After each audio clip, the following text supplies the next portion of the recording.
Do, dun, dun, da, da, da, da. Did we lose our other intro again? I don't like it.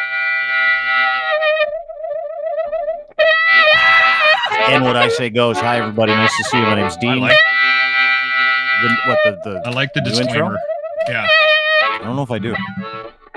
I do think it's like funny. it, but it cuts off too quick, and I'm a bit of a sucker for audio and stuff like that. Anyway, welcome. My name is Dean. Nice to see you. That is my friend Lachlan Cross. We just had a Donnybrook off the air. For everybody that's ever been on radio or been in media, I don't consider what we just went through anything abnormal. It was a fight. We were fighting. I won. No. I'll prove it later, but it was a fight. We fought. But it was constructive. That's the thing. I said was I wasn't mad at you. All I said was, and this is a great start. Thank you for rehashing this. All I said was no one cares about politics anymore, right. And people are avoiding it. They're going out of their way to turn it off of their televisions. Totally. They're going out of their way to turn it off of their rate. And I understand why now, because it's so people just want to pick a side and just highlight how dumb the other side is. And they're both doing it. Look at this guy. He's an idiot. Look at this guy. He's an idiot. Look at this guy. He's an idiot. Dunking. It's all just dunking, and it's so pointless. It's not even Correct. like people get up in the mornings. Who am I going to dunk on Twitter? And they spend their whole day looking for something to prove a point about the side they don't agree with. I know. And I think we got to find a way to move on. Or exploit it for money. One of the two. Well, I mean, yeah. And I'm sorry. I like to pick. I'm trying to highlight the fact that you are obsessed with it. And that you said that you showed me one thing and you said, this is the biggest story of the week. And I went and I looked and it's not even on the first 4 pages of Google. Like no one cares about what you showed me. I'll prove it later. Yeah, no one cares. I'm going to force you to care about. Okay, you can put. We'll put it up. Let's bring the guest on because the guest agreed with me. We brought him on. He said, the guest Dean, you're an idiot. He's in the green you talk room about politics too much, right and I just met you. Ian from Sea Change. He's in the green room smiling right now. He's got the coolest microbrew brand, coolest beer brand in the country. Can we call you Ian? Bring him on. I'm not bringing him on yet. You got to agree because he's smiling in the green room. He's watching you. You got to agree not to make him take a side because he didn't take a side. No, okay. Before we were on, move he was on. like, I'm not taking a side. We'll move on, just like you did at the beginning now of the let's podcast. Ian, Sea Change Brewing, everybody. Hey guys. Okay. Can we even call you a microbrewery anymore? I mean, every time I go into the store, Ian, I see like every store, every bar. I'm in Alberta. You're not. You still refer to yourself as a microbrewery, even though you're taking over Western Canada very often. That sort of question came up actually just 5 minutes ago in Slack. One of our guys who is in Calgary at the Crossroads Market said, "What does it constitute to be a craft brewery or a microbrewery? Is there like a threshold to volume or things like this?" And it's sort of an interesting question. I don't know if there's really a great answer for that, but yeah, I mean, we're lucky we have good distribution, and I think that's a byproduct of our hard work put into the products and the branding and the marketing and everything. But yeah, like in the grand scheme of things, we'll do 20,000 hec, which is 2 million liters a year, 2 million liters. But I mean, gosh, yeah, compared to the larger the Molson and Labatt's of the world, I mean, that's nothing. Yeah, but I mean, you're talking a total different, ball game country, like 200 years of, sprawling across the country. Oh, absolutely. Lobbyists. And I mean, they're all set up. You guys are kind of a cool story, right? Sea Change Brewing. I don't know when you started it. Let's show everybody what you're all about first, because I don't want it, to Lachlan's point, insult you and call you a microbrewery when you're not. You're a master brewer, right? I don't think that's an insult. I would wear that, Would you? with pride. Yeah, being a microbrewer is great. Yeah, I'm fine with that. We're All micro. Is that what you call him, Micro? You call him a craft brewer? Well, what would you call him? yeah. Well, the thing is, like, I think what's happened with the explosion of the craft beer market, what has it been, 10 years, Ian? Probably last 5-10 years. Yeah, when you open, when you start. Well, we opened in 2017. Yeah, the last 10 years have been pretty transformative for craft beer. Mm-hmm. And there's some beers, Dean, in Alberta that are just synonymous with craft beers, with the microbrewery industry, and Sea Change is definitely one of them. Well, but this is the thing about you guys that I find so fascinating, and we found out about you last week because you are an official partner of Grease Fire, the TV show that Lachlan's working on, barbecue TV show with Mel Schmiller and Aaron from Meat. Yeah. And we heard about you, and then we started having a look at your merch. Like you take a totally different, holistic approach, not just to the brewer, right? Like not just to the actual beer, but you take an approach to this like as a whole brand. You know, from merch to the beers that you offer and the artwork on the can. Like I would, if I got one of these cans, I'd be like, don't open it, right? Like, and that's the whole point. No, but, you want to open it, trust me. Yeah. So what is this? Was this like an impetus? I want to know the story of your business. I'm fascinated with people that have gone out and made it work. What is the story of Sea Change? Was it the artwork that got you hooked? Were you a brewer? Like this is a very, very unique brand, and it's just cool as Were you a poor musician? Yeah, who needed to find a way to make money. Yeah. I mean, there's a little bit of everything in there. So yeah, the origin story of the brewery. I was at a poker game many years ago, and there was someone who was running a brewery at that poker game. Mm-hmm. He was a friend, and was actually the best man at my wedding and all the rest, and still is a great friend, and actually works at Sea Change now. But he was running a brewery and said, Ian, you'd be a great sales rep. You should work for us. And at that time, I was and still am a musician, but I was playing actively in a band and bartending and, very much involved in sort of the local hospitality industry. So knew a lot of owners of bars and restaurants and things like that. So I think there was a natural synergy there. So I went on to work for that brewery and took to it, very naturally, and sold a lot of beer and really helped that company grow and thrive. And when I started there, they weren't doing so good. Eventually my friend left, and then I went on to take over that brewery and sort of put music on the back burner because I had the opportunity to run that company. And to be honest, I had no business doing so. So it was a great learning opportunity for me.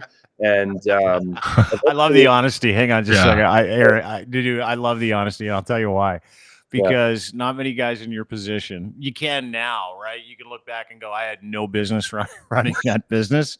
But now you're running a big business. You look back on that like me back in the day where I'm like, I could do a morning show in Vancouver at 19, no big deal, right? Like you just the ignorance that you have. Did you ever get caught with your pants down where you're like, yeah, I'm the boss, and you're like, I hope no one finds out I have no idea what I'm doing? Did you ever get to that point? Yeah. I was in over my head the entire time. I think you got to have, and maybe in some ways still am, but I've learned a lot. I'm doing better. But yeah, with experience looking back at, oh my gosh, like we've learned so much, and to know now what I didn't know then is really eye opening. But I think you need a certain amount of optimism and courage or false enthusiasm, or I don't know how you. But you got to have a little bit of insanity to think, you have to run something. But I think a lot of the time, I love how you call it false enthusiasm. I think that might be one of the best explanations for like, I don't know what I'm doing, but I'm going to give her a go that I've ever heard in my entire life. Good for you. That's the next brewery. Ian, you got to start. False enthusiasm. Yeah, that's the next beer. Right. But that reminds me of Blind Enthusiasm, our friends on Happy Beer Street there. They got a good product as well. Yeah, they're doing well. So yeah, we were doing that, and I was doing that, and I've always been, I guess, relatively ambitious in anything I did. So and the band stuff really correlates with this. It's a lot of a DIY, and to get up and play songs in front of people, it's do something that you created. Think that you're good enough to do that. It takes a certain level of insanity. Like you either are good enough or you aren't, and most of the time when you start, you aren't. Just like the business, I wasn't really ready, but I did it anyways. And when I started performing, I wasn't good enough to do it, but I did anyways, and kept working at it. Owls by nature, right? Yeah, Owls by Nature was the name of the band, and we did all right. But yeah, you guys did a great band. Yeah, and we put a lot of effort into that. So, anyways, went from that, and with that entrepreneurial spirit that I had and wanting to start bands and everything I'd ever been involved with, I kind of always wanted to get into business. So I approached the person who I was running the brewery for, who is sort of an absentee owner, and said, "Hey, like, cut me in. Like, I've grown the business and I want to be involved, have a seat at the table." And that didn't pan out. So I said, well, I'll go do my own thing.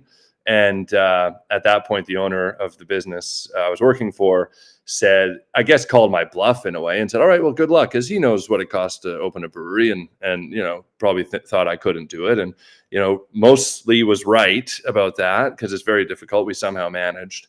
But then I went and leased a space and recruited a group of people. And one thing I will credit myself with was we all have a shared love for beer on the team. And we all have a shared love for the product, but we have a very different skill set. Like, there's no overlapping skill sets on our team. So when I built, I didn't have the funds to go and start a brewery and just start paying people. So, I brought in partners, sweat equity partners, and also knowing from my prior experience that, I wanted to bring on really talented people that were going to share in the success of this thing.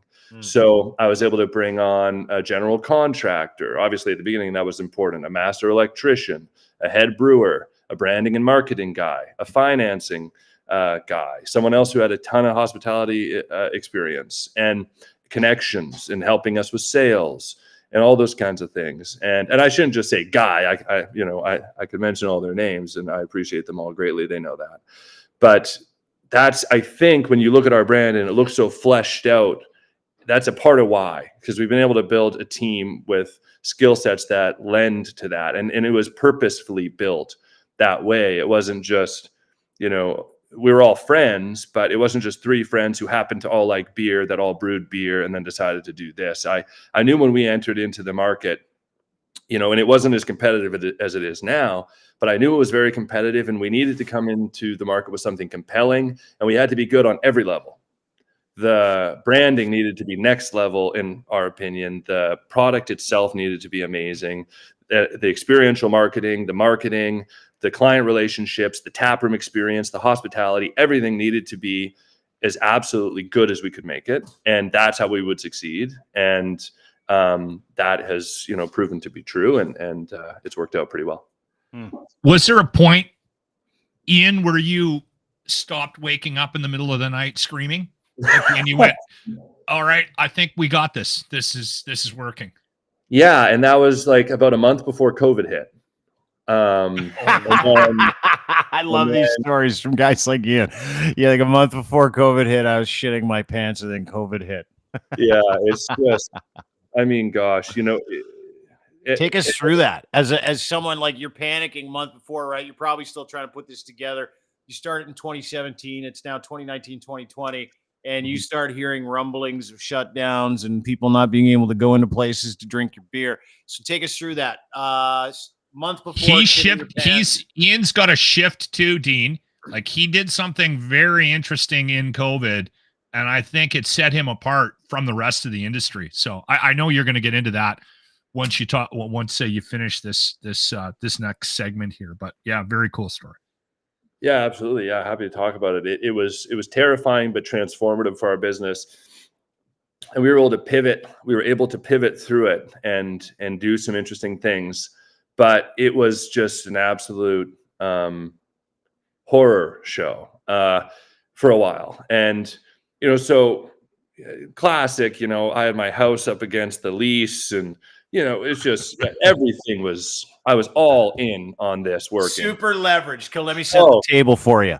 Your house is mortgaged once, maybe twice. You're fucking taking out third mortgages, chip mortgages. You're asking parents, you got to put it in. I'm almost there. You got to friends, family guy. Dad sold his Harley. Lending tree. Yeah. You might go turn a couple tricks down at the Greyhound station. You're like doing everything you can. Yeah. By the way, I'm in your boat. I'm with you. I'm you right now. Everything you can. And all of a sudden, you can relate, Dean? COVID. Yeah, well, I had personal guarantees on everything, and didn't get any help from the parents. But it was relatively stressful, but that's the thing. Like I was, in my early 30s when we started. So I felt like, yeah, this is the time to take a big swing. Right. And that's what we did. But when COVID happened, we were at the point for the first time, we just opened our Beaumont tap room, I think about 8 months prior.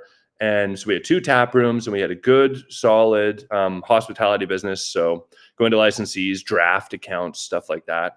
And for the first time, we actually had some money in the bank, like we were seeing like, and I had no business understanding. So I didn't know how to read a balance sheet or anything. I'm just like, I sell more beer. That'll help. Let's sell more beer. That was kind of my solution to everything. How do you fix things? Well, you increase sales or increase sales or decrease costs. And my thing was, well, increase sales. Mm-hmm. So, and then at a certain point I'm saying, oh man, every week the bank account balance is going up. We've got cash flow. This is looking great. Hallelujah. And I'm still bartending, doing stuff and swinging hammers, building the tap rooms, doing all that stuff. And then COVID happens. And thank God, like if COVID had happened 3 months earlier, we would have been totally fucked, I think. But we had enough money in the bank. We had some runway that when everything shut down, we had a bit of runway and thank God for that. But, I remember sitting at the bar having drinks, probably crying, thinking like, well, Did you cry for real? Did you cry for real? Yeah. Yeah, I did. And it was just like, I thought it was going to be all over. Yeah.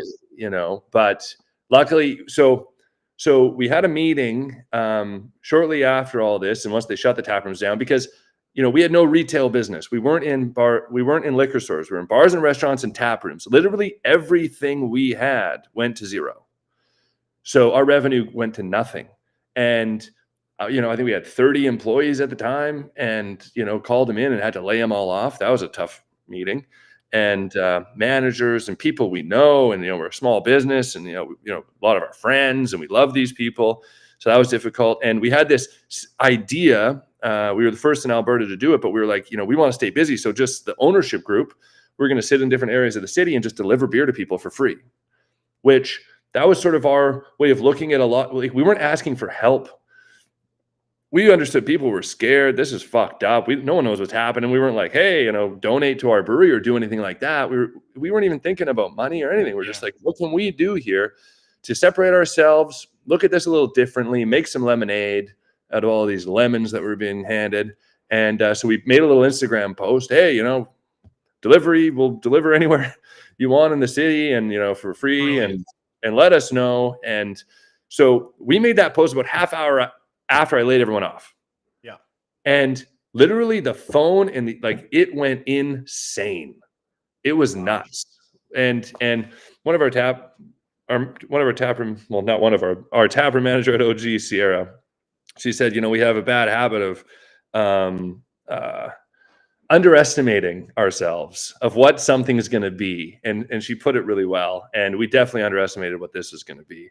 So the phone was just ringing nonstop. Like I would answer the phone and then it would be call waiting, 3, 4 voicemails, getting Instagram messages. So laid them off, made the post half an hour later. 5 minutes after that, literally they were all hired back.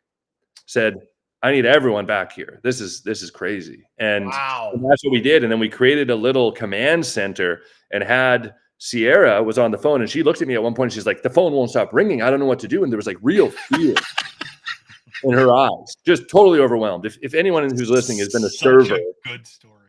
If anyone who's listening has been a server and, you're just getting rolled and how stressful that is. This was that for her. And I just looked at her and I was like, it's going to be okay. Let it go to voicemail and I'm going to call people back. So she was answering whatever she could. I was calling the voicemail, taking down numbers, calling people back, getting addresses, figuring it out. My wife's doing stuff. Everyone's out delivering. We were going. I think I may have talked to your wife. Yeah. Yeah. But you also had a vehicle. You had a cool vehicle too. Tell us about that. Well, we've got a couple cool vehicles, but we import like Kai trucks. So we do that. We had a 5-ton truck all deckled up, but I just want to carry this on. So we're doing it for no charge, no nothing. And we're selling out of beer and making more beer, but I'm realizing the bank account is going down. Mm-hmm. So on one hand, oh my gosh, we're getting all this great support. And I think it was an amazing marketing effort, and it changed the complexion of our business because people now knew who we were. Yeah. And, at least more people knew who we were, and the word really spread. And I think that experience, I think, stayed with them, that we went and brought them beer, like a 4-pack. There was no minimum. A 4-pack, flats, whatever you want. We'll do it. We'll deliver a 4-pack to Mill Woods or to the north side. Made no sense. No sense. But it helped. People liked it. So we're busy as hell. Everyone's working, and the bank account's going like this. So I'm realizing, man, we're losing money on this because we're not charging for delivery. This is, but we're not going to start, hey, whatever. We're going down with the ship. Like, let's do this. And luckily, right when these tap rooms have to open, we closed our tap rooms a couple of weeks earlier because it was just so messed up. We're like, I don't know, we're closing this. We don't know. We don't want to put anyone in danger. This is when no one knew what this thing was. Yeah. So we were being extra cautious, but when it came to opening, they said you can open. I was open that day because we had to save the company. There was no other way. So, but it was literally when the reopening happened, I was in there, I'm like looking at our burn rate, thinking we got a week and we're done. I got to go raise more money. I don't know what I'm going to do. This is nuts. And it just timed so well that things reopened. And then when we reopened, the tap rooms were so busier than they've ever been. And at this point, we had also been pushing into some retail, building that channel that we never did before. And now we got retail. Now we're in 600 liquor stores at this point, pushing, and the tap rooms are going. And the business just was, from that point forward, it's just been smooth sailing. And that's been amazing. But yeah, that was a hell of a story and quite a pivot. And like I said, made a lot of lemonade out of the situation. But, we just took that perspective of how do we help here? What can we do that's intriguing, that's interesting? And I think people really resonated with that. What I find fascinating about businessmen, specifically young guys, right? Like you're under 40, I'm assuming, right? Yeah. 30. Yeah. Young guys is that, you called it, you said, I didn't know any better when I was running a business. That's to your advantage in a situation like where you're going through like an atomic bomb of business that you can't control, right? Everything shuts down. You're on the mark for all the money. You've signed all the notes. You're leveraged to the nuts, and you got one decision to make, right? And in that moment, that ignorance, I think, is everybody's best friend, specifically if you're a business person, right? Which is like, hey, listen, I don't know any better. I've never failed. It's my first kick at the can. I've been trying to hump this together for years. I can't quit now because I am so pot committed. But there are people who have experienced that failure that won't go back into the mouth of the lion, right? There are a lot of people who have just said, you know what? I'm not interested in climbing this mountain. But what I find fascinating about really successful people is that resilient response where you're like, we're going to have to make hard decisions. You lay a bunch of people off, but then you say to yourself, what are our choices? Close up? Or we all get in our cars, fill the Chevy Sprint with cases of Sea Change, and we deliver. Sure, was it a business plan that was involved? No, you weren't charging delivery fees. All the time stuff worked out. You got your tap rooms turned back on. But it's in those moments, right, where you're like, oh, my God, what do we do? And that ignorance legitimately is like, doesn't matter. We have to do something. And I find that fascinating about really successful business people all the time. They don't look to the alternative of just, taking a bunch of hammers and nails and boarding everything up and going home because they can't be bothered. You know what I mean? Yeah, no, that's we weren't shutting the doors. It was just let's keep going. And I think that is a part of our sort of our ownership group's resilient entrepreneurial spirit. And part of me, I was listening intently to what you were saying. I was just looking at my phone because I was pulling up. I have a list of quotes that I like, and I couldn't pick this one. I knew I could have paraphrased it, but the quote is, when we started, we had a few massive advantages. We had no money, no plan, and no experience.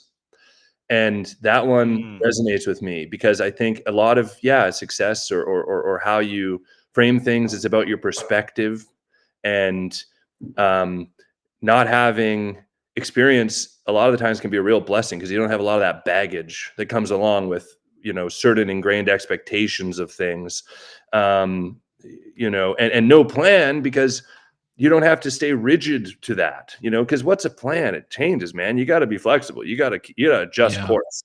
And a lot of times you got to adjust course a lot and figure out, like consumer interests are always changing. And that's just not with COVID. COVID was a once in a lifetime event that, that like really tests your, your adaptability muscle. And how do I figure this out? Like God, right? That's it was the ultimate of tests. And, we had some advantages in our specific industry. I think alcohol sales didn't go down during COVID. People were taking time off, having a drink, so that was good for us. But I love that, dude. Yeah, that's the thing. Is if you're in the alcohol game during COVID, you had the biggest, wildest ride because you heard, hey, you can't sell any booze, and then all of a sudden everybody's at home doubling down. Though everybody's like, if you have established sales channels, yes. Like if you're a big guy and you're in retail, everyone's a little different. We were different because we were kind of fucked because all of our revenue was through those streams. Sure. So yeah, no money, no plan. No experience. So no plan, you don't have to stay rigid. No experience because you're not tied down with that baggage, and no money, which seems so weird because even stuff we've done in moving forward, we intentionally put restraints on things because I like having, no money forces you to be creative. It forces you to look at things laterally and find new ways of doing stuff. And that actually ties in very much so to our band life. No money. So how do we do stuff? It's DIY. It's finding ways to create more out of less and being resourceful. And that's another quote I love is, would you rather be resourceful or have resources? And the answer is always resourceful because you can build resources from that, and it's very easy to squander things. Story as old as time is someone inherits a lot of money and squanders it. So no plan, no money, no experience. And, you could spin a different story. You could say all these advantages. We had a huge team with a lot of experience and a bunch of funding, and lots of companies have grown that way. And that's great. But, that our experience was no plan, no money, no experience. And we just took that situation and found ways to use it to our advantage. But sometimes those mistakes pay off massively. And again, listen, you have a great product. You have a great image with the product. People recognize what it is. There's a consistency when you go into the store to buy Sea Change. You don't have to look very hard to find it because it's very consistent. Even though those cans all look very different, there's just this overall feel that you guys have. So I think people have gravitated towards it, not just badass product, but also because of the imaging of it. But I'm back to your decision not to charge for delivery. Man, we talked about it on our radio show that you guys were doing it. And if you had charged for delivery, you might not have got the response that you got. By the way, can I say this? A quick sidebar. I hadn't tried the Death Wave lager until the first filming of Grease Fire. And I got to tell, if anybody is a anti-craft beer guy, like if you're not, and there are people out there that they drink macros and they like their Coors Light or you have to go They don't have taste buds though. Yeah. No. The Death Wave is a very clean, nice, crisp beer. I was blown away. That whatever you guys did with that's awesome. That's one of the better lagers I've ever had. Anyway, I think that mistake you made financially by not charging Ian for deliveries exploded in this town. Everybody was talking about the fact that you guys were delivering beer. If you had charged, you wouldn't even have got even remotely the reaction you did. But because it was so crazy what you guys were doing, it sort of it carried you guys through COVID. And maybe part of the reason why you guys are where you are right now, which is you're taking over the beer market in Alberta. Yeah, we're trying. And I think, the beer delivery had a lot to do with it. It was brilliant. It was sort of an unplanned marketing expense. Totally. And it worked out pretty good. And just to your Death Wave point, I just wanted to say a couple things you brought up I could elaborate on, unless you have more specific questions. But do you want me to elaborate on these things? Yeah, absolutely. Yeah. So yeah, you brought up Death Wave. Hey, sorry, just a second. I just got to stop you for a quick second. Are you actually taking notes during this interview too? I am. Yeah.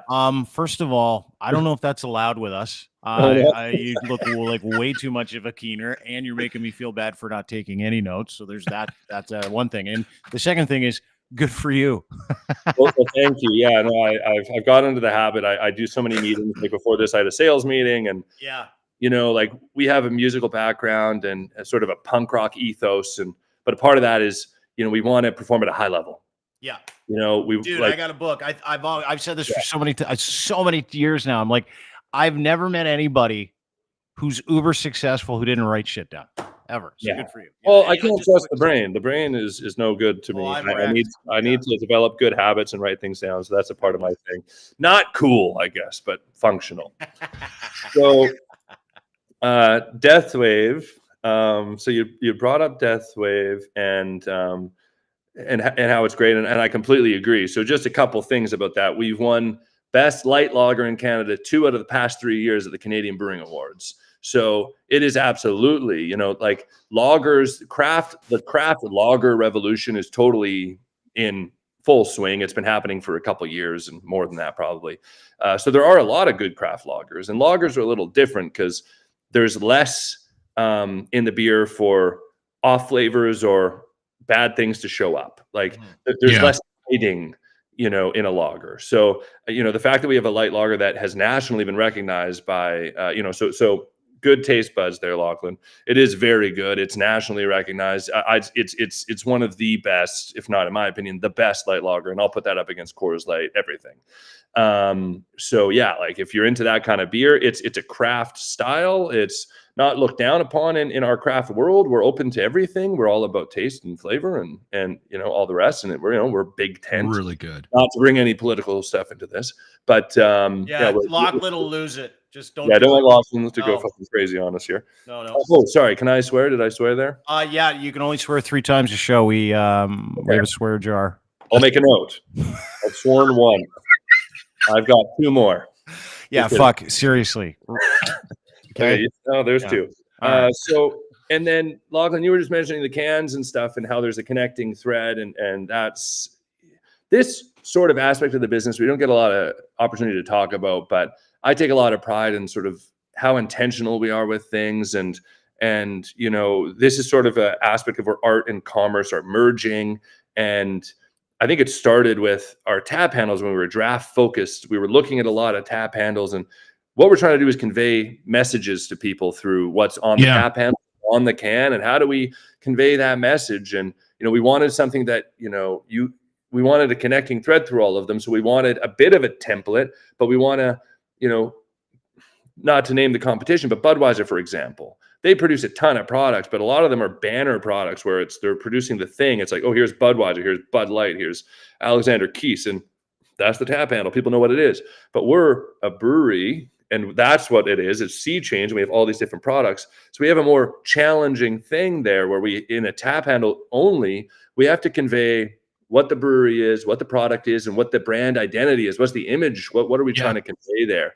And that's hard to wrap all into one. And I haven't seen that done very well, actually, with a lot of tap handles in the market. So we actually did that very well. So if you're in bars and restaurants and you see our tap handles, I think you'll see all those 3 points. You're going to see everything. And then when you've seen one, your brain can identify another one, even though they are different. And we took that same process and applied it to the cans. So, there's a template there. So if you've seen one and you're looking on a shelf, you can recognize, oh, that's a Sea Change product. But also they have their own unique individual identities, which is important.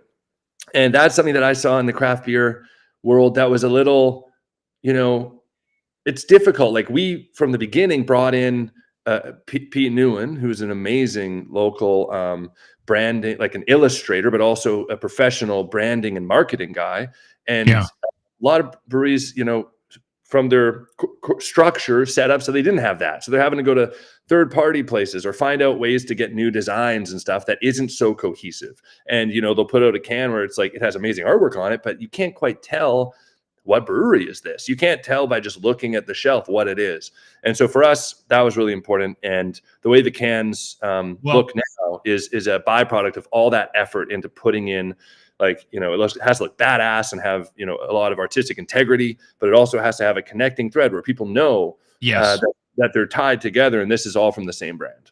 Well, and you did say that you don't get enough credit for the images that you have created for the beers that you are putting out there under the Sea Change umbrella. But I will say this, when we had our pre-meetings about Grease Fire, the cooking show, first episode, still in the editing process.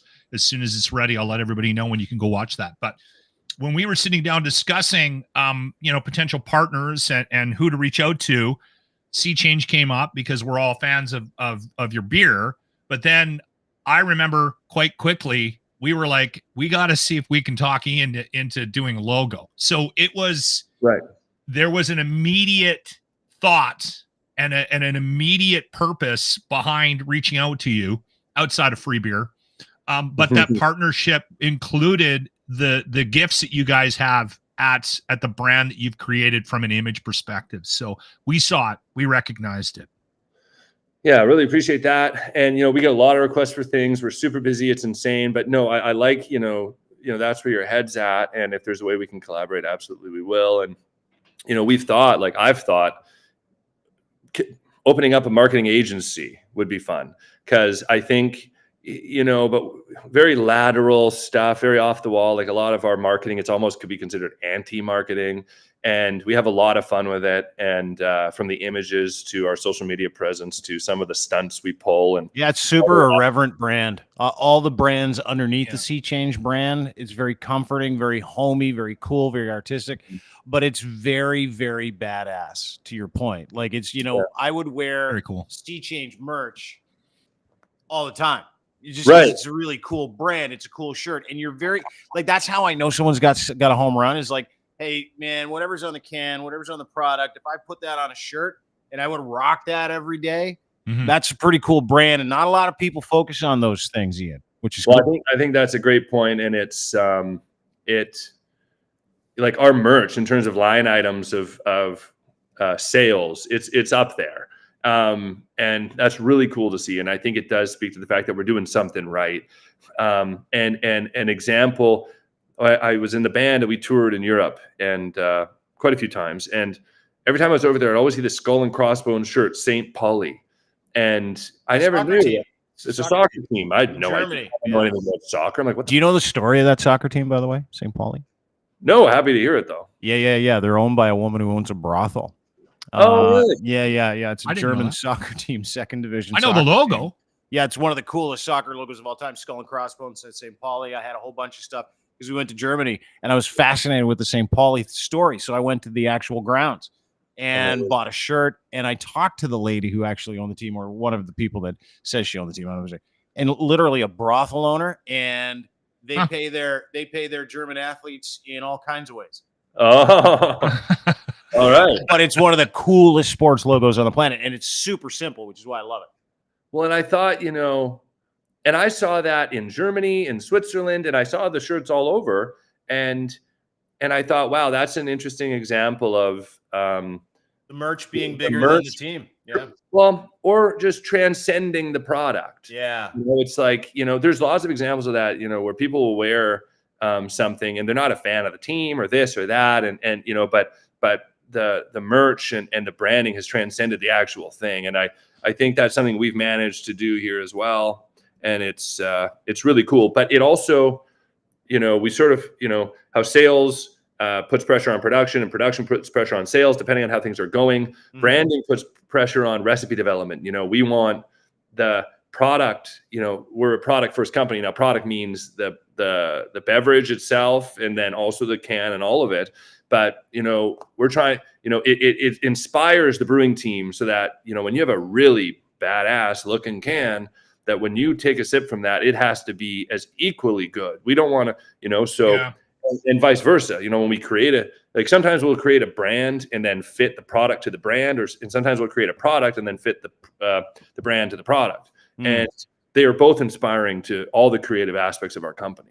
So, we're lucky. We've got really talented people all throughout, and just humming on all cylinders. Everyone's trying to live up to the expectation of all the different departments. Just a couple questions, serious ones though. Is it true only douchebags drink IPAs? Yes or no? I love the IPAs. That was my gateway into. That was my gateway into the craft, because I'm that guy. What's my the first hang-up? beer at 12 was Budweiser, and then I just drank that for 200 years, and then I got to Alberta, and everyone's like, you got to expand your taste, your horizons here. So I started to get into taste some beers, And I hit an IPA that I really liked, and I was like, that's what I started but to. There's a narrative around IPAs that you only drink them if you're a scarf wearing hippie now. Is that true? Yes or no? There is a bit of a no. Okay, I'm just asking. I don't need an explanation. I'm just wondering. Is it a You're not wrong, Dean. Okay, I was just asking. And why? Why do they say it's a and here's the other question. Does it cause moobs? I've heard that too. Does IPA cause moobs? Man boobs? Yes or no? Oops. I don't think so. No. Just asking. That's what I've heard. I heard IPAs give people it's moobs. Hops. That was one of hops in general, I think, can give you man boobs. Oh, really? Okay. It's not IPAs. Hey, listen, I love talking business marketing, but I also love talking about man boobs and Kensington market beers. So it's okay. So where did you move here from, Lachlan? Just curious. Well, I bounced around. When you're in radio, you end up moving around. So I was in BC, went to radio school. Then I was in Alberta. I did Edson, Fort Mac, Prince George, Winnipeg, and I've been in Edmonton since 2006. I just find it interesting because you said when you got to Alberta, everyone says you got to expand your palate a bit, and I think that's probably a byproduct of the trade relationships we're talking about, and how in Alberta really, the consumer has a lot more choice, and the consumer really wins here. Whereas, those other provinces, you're talking about coming from, you don't have as much choice, so you might not have been introduced to these things. Manitoba was awful. You couldn't get anything in Manitoba. There was zero selection. And I know my daughter from Alberta, who I passed on the drinking gene to, God love her. She complains all the time because she likes all sorts of different stuff, right? Like she'll get into cocktails, she'll drink beer, she likes wine. And she complains all the time about the lack of choice you have in Ontario. So they have a much tighter grip. I know the wine industry in BC is really strong. But I don't know, comparatively speaking, does BC have a similar craft brewery like culture in BC that we have in Alberta? Because it's huge in Alberta. Yeah, it's huge in Alberta. Like Alberta went, I think, from 24 breweries in 2016 to like 150. Yeah. So, but we had sort of this pent up demand because of some provincial rules that really weren't friendly to craft brewing. Whereas BC, I think, nurtured their scene a bit more. And I don't know all the intricacies of all of this, but I think BC was able to sort of develop a bit more of a craft beer scene because of some of the provincial regulations. So they had a bit of a head start on us, but, the best barley in the world, is coming from Alberta. We got access to a lot of these great local ingredients. So we've caught up, and I think, our scenes are probably equally as vibrant now, I would imagine. And I think, the Alberta breweries here are putting out, some of the best beer in the country. And I think that's evidenced too by the national awards and things like that. That's what it comes down to, right? It comes down to the ingredients. Still, barley, Edmonton, Alberta, the best barley in the world. Well, you got to know what you're doing with those ingredients. You can take a great cut of meat and fuck it up, but it's really hard to take a shitty cut of meat and make it great. So it's you got to start with great ingredients, and then you have to have a lot of craft and skill put into that. Hence, craft beer. But no, totally. Like the foundation of it is great ingredients. Sorry to cut you off. Provincial rules, Ian, that sort of impede the business. Like when you go from Ontario to comparatively speaking to Alberta, and even like BC, like if I go into a liquor store in Alberta and I try to buy a wine that I heard about, Blasted Church or something like that, I'll go to the liquor store and it'll be like $50. I'm like, I'm not buying that. I'm going to buy that Chilean wine for 12, right? Like it seems bizarre to me that it is so, I don't know if competitive is the right word, but that there is this idea that we can't let Alberta and what they're creating succeed in BC and vice versa. Is that something that you, as somebody who's probably going to become more influential in the business of being a brewer, is that something that you think you can play a part in changing? Just to open up those borders? Yeah, I mean, A little, yeah. So I sit on the Alberta Small Brewers Association Policy Committee.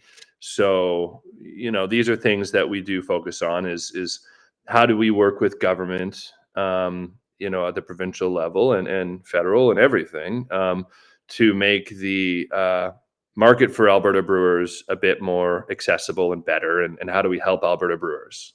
So there's lots of ways to do that. And one of them is, trying to remove some of these provincial barriers that we think are hampering growth, and not just Alberta brewers growth. I mean, just in general, and brewers in general. What I think we should have is reciprocal trade agreements. It's not, Makes sense. Not mind-blowing stuff, but hold it before you get to, no, it's not mind-blowing stuff, but if I want to say something, I'm going to forget this whole aspect of the conversation. Just write a note down. Okay. I should just open up my booklet. Sorry. No. That's good. Give it to me, dude. I just mocked you for writing things down. Mock me right back. I like it. I can take it. Are you telling me that you can't just ship products between provinces like beer? You can't just phone up the LCBO in Toronto. If you're selling 2 million hex of your own beer where you are, you can't just call them up and go, hey, this is kind of the biggest new thing in Western Canada. We're really successful. Do you want it? And they're like, yeah, go ahead, send it, and we'll give it a go. Like, is it like you can't cross state lines with alcohol? Is it that kind of shit, or is it just protectionist? What is it? Protectionist. Yeah, it's very protectionist. I mean, so the LCBO has intakes where they'll take submissions. I don't know how often, but there's like twice a year maybe or something like that. Don't quote me on it. But LCBO's the booze mob out here, by the way. Don't worry about it. Yeah, out in Ontario. Yeah. So, and they'll, in that submission, you basically put together a pitch deck, or at least we do, is a really well presented stuff. Here's how awesome we're doing. Here's the growth numbers. Here's the rest. And we'd love to try it out there. And if you were doing 2 million hex, which is huge, we're doing 20,000. But let's say it was 2 million. I mean, God, you're huge at that point. So you're probably not worried about any of this. But you put all those numbers in and try to make a case, and they say no, and you move on. So that's generally how it goes. And it's very protectionist.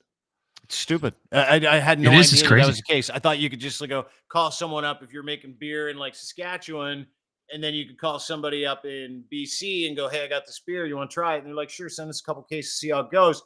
But there are rules in place from province to province. The jurisdictional liquor board or whatever it is in each province, provincial liquor control board. It's weird. They're all different, and I'm not an expert on all the intricacies of all of this. We have a head of sales and people that work with this stuff. So if I don't ship out here, are you allowed to ship out here? Like if I ordered from you, would you be able to ship the beer out here? I don't believe so. I don't think that's like to the letter of the law. I could be wrong. So I can order cannabis from Alberta, but I can't order. You might be able to. Don't quote me on it. I'm not 100% sure on that. I should know, but I don't. You got to figure that out because you've got this. You've got a some people have found loopholes on that. Well, we should. I'm not. I'm with you. But the weight of everything, it's like shipping a flat is expensive. So for a guy like me, though, so I'm a non-drinker, right? But I love NA beer, and you've got this straight edge beer, which, if your branding is as good as your pints, and I've heard from everybody it is. I'm the kind of guy that would just order that all the time, but you're telling me I can't get it. No, that we can do. Non-alcoholic we can do. That poses some other issues, but there isn't as much provincial control over that. That's a non-alcoholic product. That's that's the Wild West. Yeah, so we can do that. You should be able to be. It's so stupid. It's so dumb. I get the protectionist measures, but like this should be a meritocracy. Alcohol should be a meritocracy. If it's a great product and you can sell it, you should be able to be allowed to grow your product across the country, right? Yeah, I think so. And I think the consumer wins in that scenario, and then it forces more competition and for products to get better. And I think that's overall a great thing. Good for the economy, maybe. Yeah, I think it's good for everything. Yeah. But things are set in their ways. And I think as Albertans, as Albertan business people, we have a specific view on this because, I think there's a sort of underlying sense that things are unfair, because we're open, we look at our liquor store shelves and we have an absolute plethora of options. It's just nuts. So I've looked at, if you can make it in Alberta, you can make it anywhere. Sort of like if you can make it in New York, in the entertainment business. But in this business, we're just drowning in competition. It's nuts. So we want the provincial government to help us a little bit, but because we're in this unique position where we're the only open list province in the country. But and every other province, it's like there's different varying levels of difficulty, and some are easier than others. And but it'd be great if our relationship, not to get too into the weeds here, but if our relationship with each province was a mirror to each province, it was reciprocal. It was like, hey, scratch my back, I'll scratch yours. I think that would be the best. Now there's a lot of things I'm not considering there, and I'm not speaking on behalf of the Alberta Small Brewers Association or any kind of thing like that. But this is just sort of my off the cuff views. Okay. Well, it's common sense, Ian. Yeah. So, and what a great education. Careful with that education. these days. Yeah. Oh no, I'm just happy to learn. Like I'm learning about his business, but I'm also learning about how fucked up this country is when it comes to jurisdictional delivery. It's unbelievable. Now, bricks and mortar, opening up a Calgary store, as I understand. Where can we find you in Edmonton, Calgary? Yeah, so we opened up in Crossroads Market, which is a farmer's market. Yeah, a big place down there. So we were lucky to get a booth there. So that was opened a couple months ago, I believe, and that's going great. And then, we've got, tons of bars and restaurants and liquor stores and stuff like that all throughout Alberta. And sorry, was that the question? Where else can we find you? Yeah. Where else can we find you? I mean, if you're in Alberta, you want to order, you'll probably, obviously you can deliver, but where else? Where's the best place to go? And even is it just Sea Change beer? You got to go to the tap house website, seachangebeer.com on 97th. OG Tap Room. Is that it?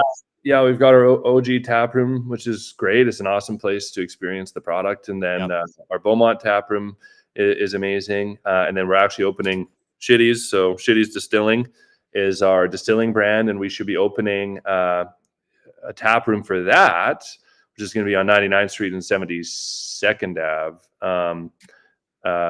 78th Ave, pardon me. That should be opening in May or June. So pretty quick here, right away. So that's going to be another area, but not for Sea Change as much as going to be to get Shitty products. And outside of that, we have a ton of bar and restaurant partners and liquor stores. I mean, at this point, you can pretty well walk into any liquor store in Alberta and you're going to find us. Not all of our products necessarily, but there'll be something. And if there's something that you don't see that you want, one of our new products or something that's a core that you want to see, like the Wolf or the Fairy or the Death Wave in any of the formats, people don't know, but you can talk to the liquor store and they can bring things in for you. So that's always an option too. Yeah, Sea Change Beer. If you don't have it in your local liquor store, your local establishment, ask for it. SeaChangeBeer.com is where you can go and find everything Ian and his crew do. Great little merch store. Order some merch. I'm going to order some merch and some straight edge beer when I get off the podcast with you. Pleasure to meet you. Sea Change is the title sponsor for Grease Fire, Lachlan's barbecue show. Thank you for that, Ian. Episodes coming out very shortly. We're just in editing, as I understand it, correct? Yes. All right. We're in post. Yeah, looking forward to seeing that. That's awesome. Thanks for having me, guys. Hey, buddy, anytime. We may have consumed your product all the way through the cook. Just so good. You know. Yeah, they're a little different at the end of the actual television show. Congratulations. But thanks for doing this. And dude, thanks for explaining your business. Thanks for talking about resilience. Thanks for educating us. We'll talk to you soon. Yeah, it's always a pleasure. Thanks for your interest. Anytime. Talk to you soon. There you go. Ian from Sea Change Brewing, seachangebeer.com. Nice guy, smart guy. That's a success story. I love that story. I love the story because it's one of those stories where you're like, you don't know any better, so you just got to succeed, right? You don't have any hang-ups. You just go for it. Anyway. It's interesting. So Grant from the locker room quit drinking. He had a kid and he quit drinking for a year. I think he was doing it more to see if he could prove it to himself.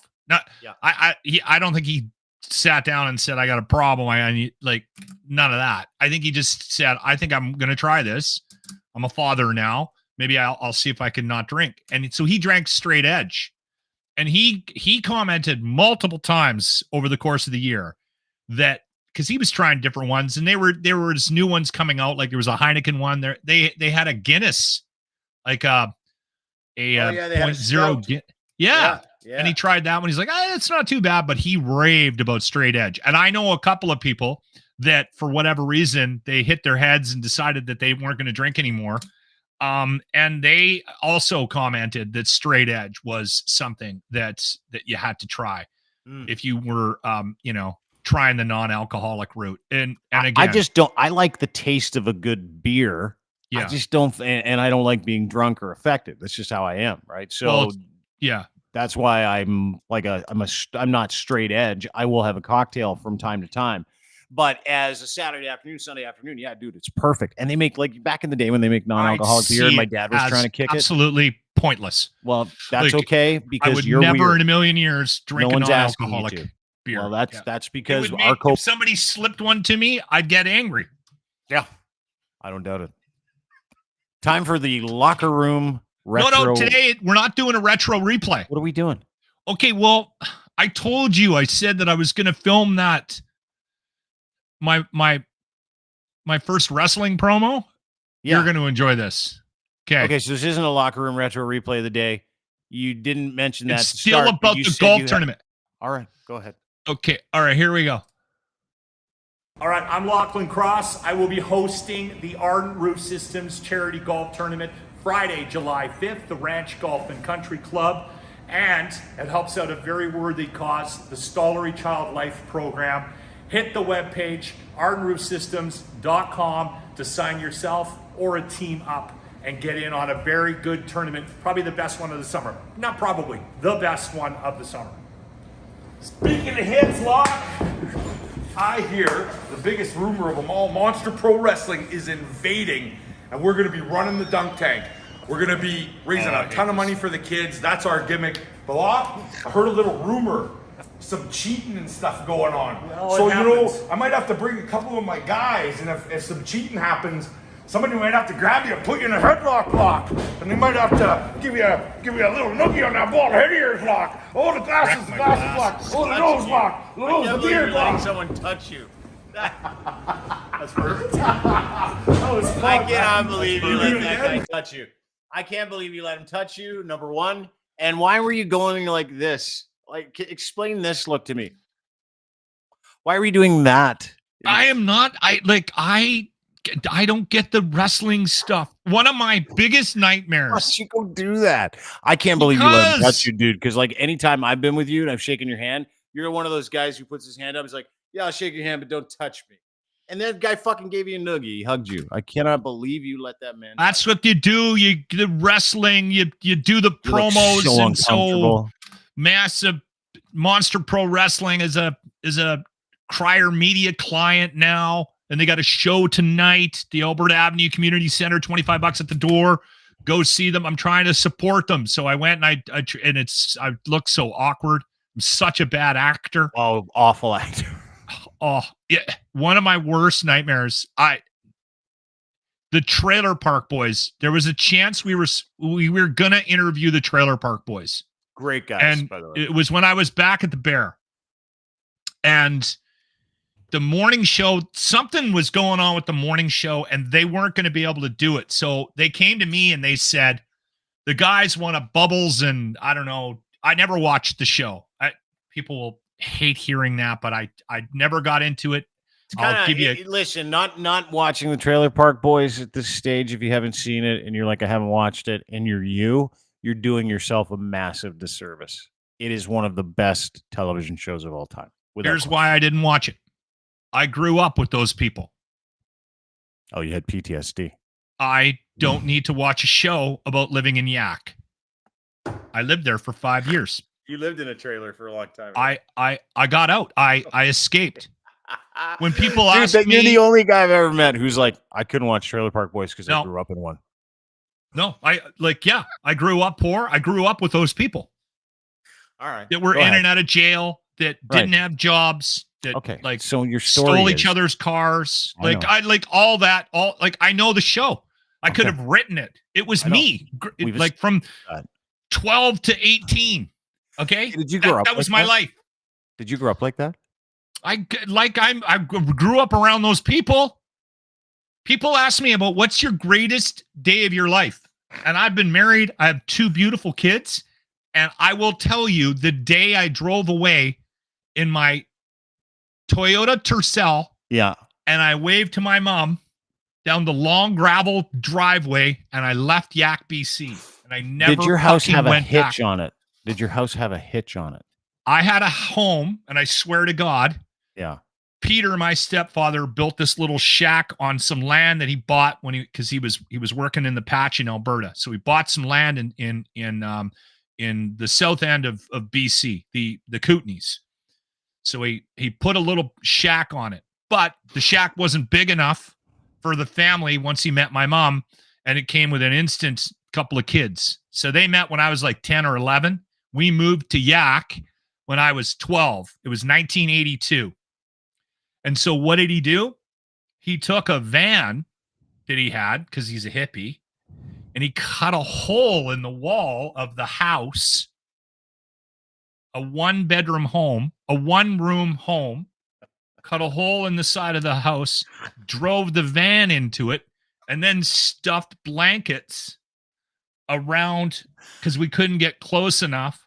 So he stuffed blankets and duct taped around and just left the door open to the van, and that's where my mom and Peter slept. So you did grow up in a trailer park. So there is a reason why you didn't watch Trailer Park Boys. I get it now. Yeah, okay. But they came to me. I was at the Bear, and they came to me and they said, Bubbles and Julian and I don't know who else was on Ricky. the show.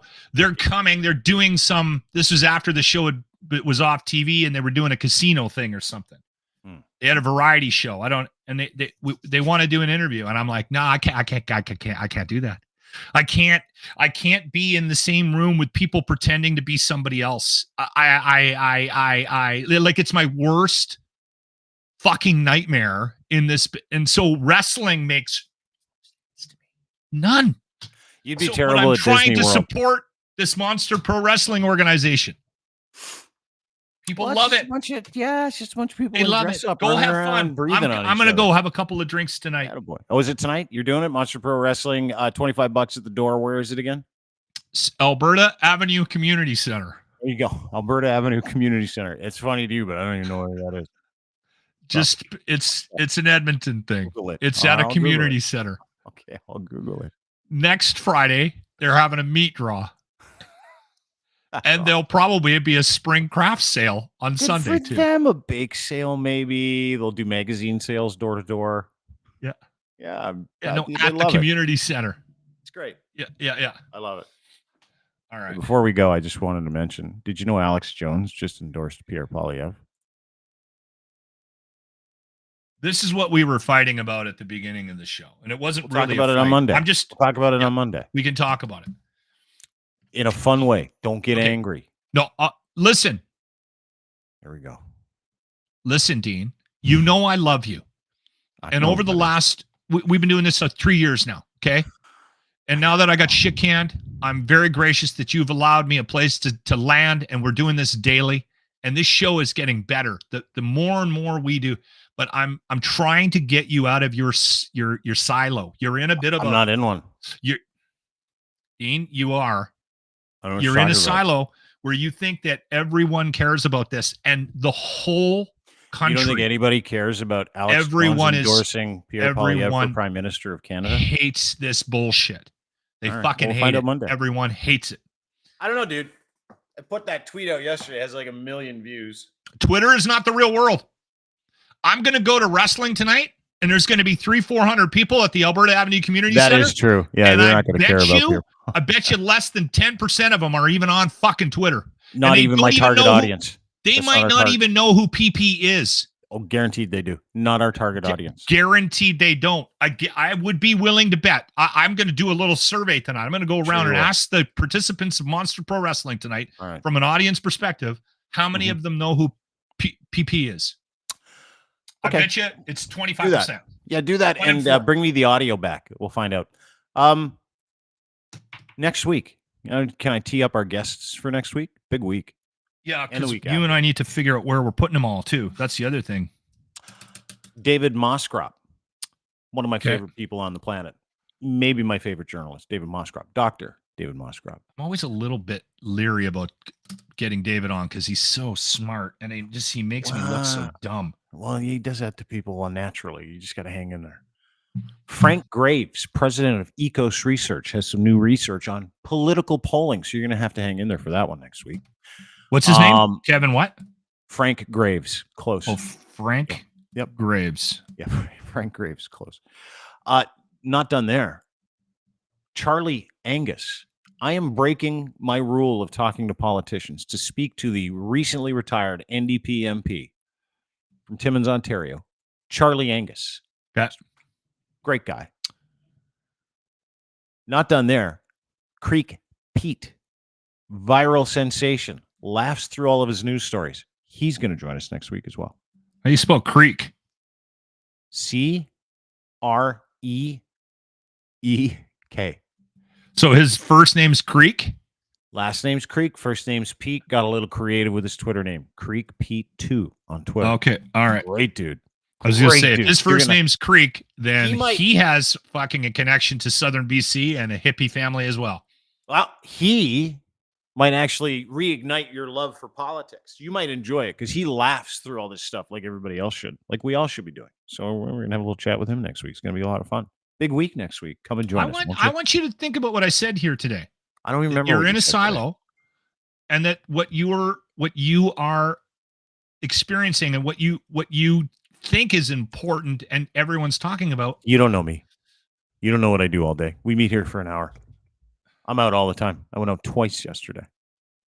2 times. No silo.